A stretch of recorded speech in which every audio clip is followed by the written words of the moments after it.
Hi, I'm Matthew Kelly, and welcome back to Radical and Relevant, where each day we take a few moments to reflect on the gospel. Remember, each day we're listening for a word or a phrase or an idea that the Holy Spirit uses to get our attention, to anchor the gospel in our day, that day.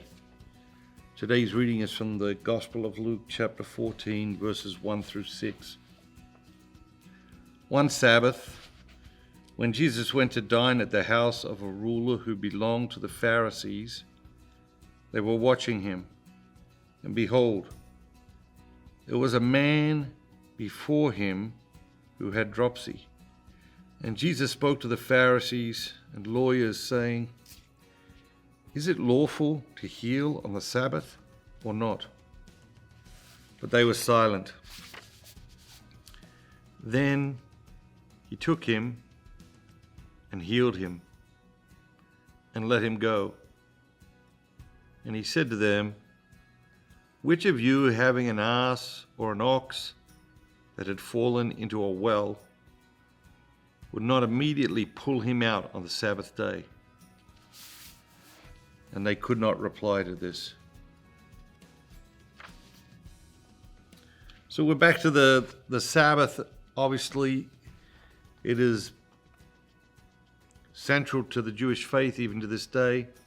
It is central to the Christian faith. And,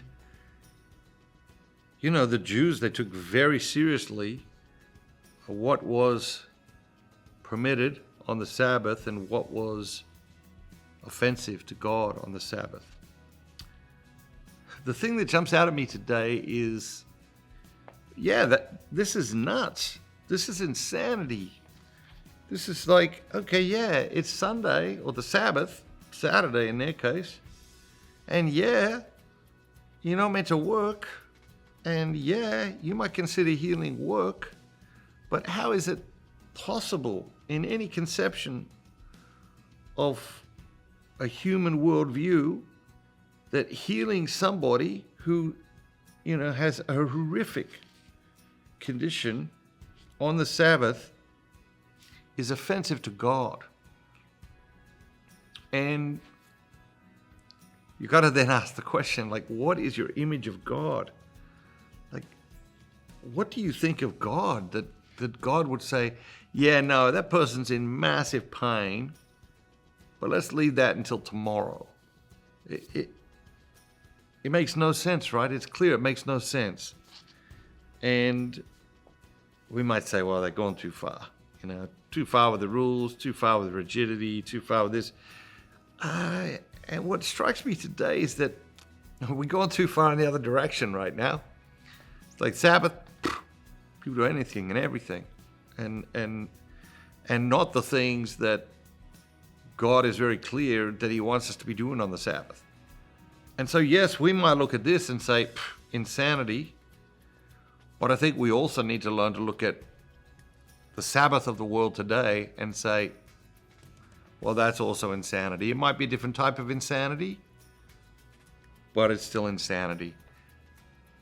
And so how, out of all of this insanity, do we draw a new, life-giving vision of the Sabbath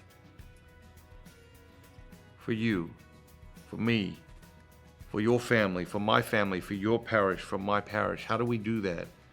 I spoke a lot about the Sabbath in slowing down to the speed of joy. And the idea of, you might have to work your shift as a nurse on a Sunday night. Okay, I get that. Make your Sabbath from Saturday night to Sunday night. But let's get more intentional about the Sabbath. Let's really start to dial in on what kind of Sabbath is God calling us to. Have a great day, and remember, be bold, be Catholic.